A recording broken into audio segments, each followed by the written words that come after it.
ভোটারদের সুবিধার্থে বড় সিদ্ধান্ত নির্বাচন কমিশনের। যেখানে ভোটারের সংখ্যা 1200-র বেশি, সেখানে তৈরি করা হবে অতিরিক্ত ভোট কেন্দ্র। এই রকম 4660টি অতিরিক্ত তৈরি হচ্ছে, খবর নির্বাচন কমিশন সূত্রে। ভোটারদের সুবিধার্থে 321টি ভোট কেন্দ্র স্থানান্তরের অনুমোদন। সব মিলিয়ে রাজ্যে মোট ভোট কেন্দ্রের সংখ্যা বেড়ে দাঁড়ালো 85,379। ভোটারদের সুবিধার্থে এই বড় সিদ্ধান্ত নিয়েছে নির্বাচন কমিশন। জানানো হয়েছে, যেখানে ভোটার সংখ্যা 1200-র বেশি, সেখানে তৈরি হচ্ছে অতিরিক্ত ভোট কেন্দ্র। এই রকম 4660টি অতিরিক্ত কেন্দ্র তৈরি করা হচ্ছে, এমনটাই খবর নির্বাচন কমিশন সূত্রে।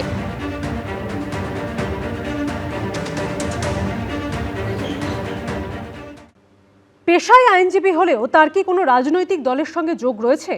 মোথাবাড়ি কাণ্ডে ধৃত মোফাক্কারুল ইসলামকে নিয়ে শুরু হয়েছে তরজা।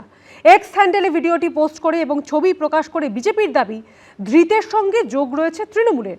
মমতা বন্দ্যোপাধ্যায় দায় ঠেলেছেন মিমের ঘাড়ে। 2021 সালের বিধানসভা নির্বাচনে দাঁড়ালেও বর্তমানে আমাদের দলে সক্রিয় নন, দাবি মিমের। মোফাক্কারুল ইসলাম পেশায় আইনজীবী। মালদায় বিচারকদের উপর হামলার ঘটনায় তাকে গ্রেফতার করেছে সিআইডি। কিন্তু এই মোফাক্কারুল ইসলাম কে? কোন রাজনৈতিক দলের সঙ্গে তার যোগ রয়েছে? কে তার পিছনে? কারা তার প্রশ্রয়দাতা? বিজেপি বাংলা থেকে সব সরিয়ে দিয়েছে, দিয়ে মালদায় দাঙ্গা করেছে। মোফাক্কারুল মূলত ইটাহারের বাসিন্দা এবং সেই ইটাহার থেকে তৃণমূল কংগ্রেসের বিধায়ক এবং তৃণমূল কংগ্রেসের মাইনরিটি মোর্চার প্রেসিডেন্ট সেই ইটাহারেই বাড়ি। এবং এই জন্য ভালো করে তদন্ত করে দেখা উচিত যে মোফাক্কারুল আদপে কার হয়ে কাজ করছিল। 2021-এর বিধানসভা ভোটে ইটাহার থেকে আসাদুদ্দিন ওয়েসির মিমের হয়ে ভোটে লড়েছিলেন ধৃত মোফাক্কারুল ইসলাম। তাই মোথাবাড়ির ঘটনায় ঘুরিয়ে বিজেপির সঙ্গে মিমের আঁতাতের অভিযোগ করেছেন মমতা বন্দ্যোপাধ্যায়। বাগডোগরা দিয়ে পালাচ্ছিল, মুম্বাই থেকে এসছিল, মুম্বাই থেকে বিজেপি ধার করে ওই মিমকে নিয়ে এসছে। আইএসএফ ওদের সাথে, কংগ্রেসেরও উস্কানি আছে আর বিজেপিরও উস্কানি আছে। কিন্তু মিম দায় নিতে রাজি নয়।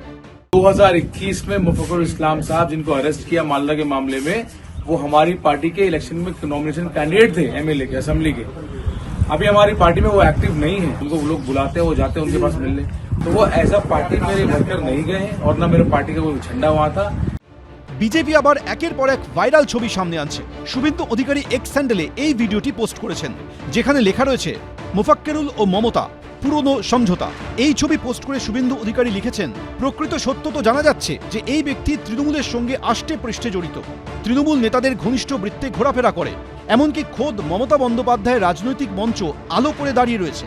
আমি আগেও বলেছি, আবারও বলছি, মালদার ঘটনা সম্পূর্ণ তৃণমূল দ্বারা পরিকল্পিত ও পরিচালিত। বিজেপির রাজ্য সভাপতি শ্রমিক ভট্টাচার্য এই ছবি দেখিয়ে আক্রমণ শানিয়েছেন। একেই তো গ্রেপ্তার করেছেন শুনছি। মানে মিমি তৃণমূল, তৃণমূলই মিম, হুমায়ুনই তৃণমূল, তৃণমূলই হুমায়ুন, সব মিলেমিশে একাকার, একই অঙ্গে এত রূপ, অপূর্ব।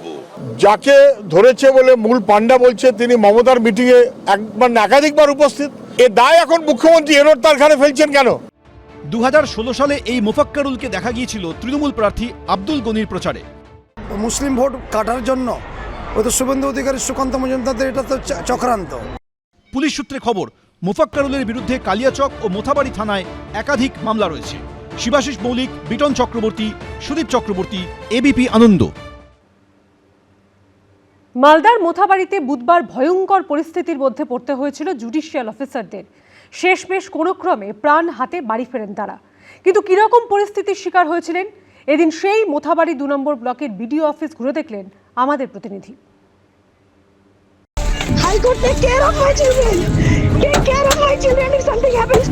ভয়ঙ্কর, গা শিউরে ওঠার মতো। ঠিক কি পরিস্থিতি হয়েছিল সেদিন? কিভাবে জুডিশিয়াল অফিসারদের প্রাণ সংশয়ের মতো পরিস্থিতি তৈরি হয়েছিল? High Court, take care of my children. Take care of my children if something happens to me. People have expired on the way. People have, Jawan have expired on the way. There are many people who might have been injured. আমরা এই মুহূর্তে যে ঘটনাস্থল থেকে মূলত এই গোটা ঘটনার উৎপত্তি স্থল সেই কালিয়াচক 2 নম্বর ব্লকে রয়েছি। তুমি দেখতে পাচ্ছ একের পর এক লিস্ট এখানে টাঙানো রয়েছে। মোথাবাড়ি 2 নম্বর বিডিও অফিস।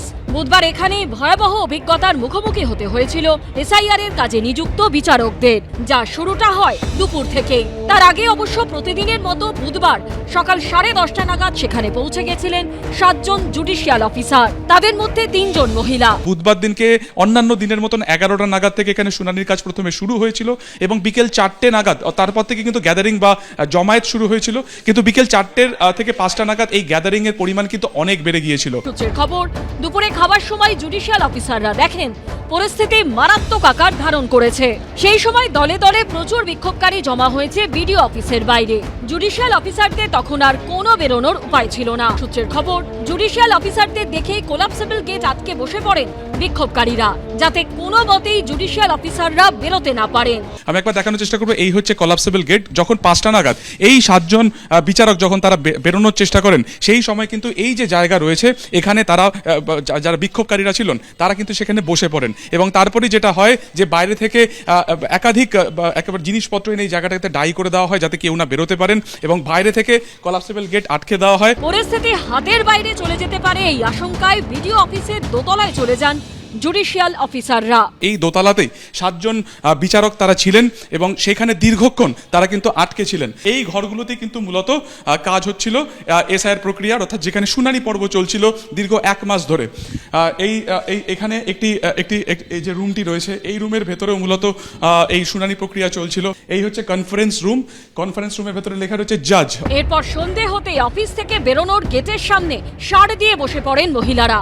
ভোটার তালিকায় নাম ঢোকাতেই হবে বলে আজব দাবি করতে থাকেন তারা। মালদায় যে ঘটনাটা ঘটেছে এটা সত্যি চমকে দেওয়ার মতো।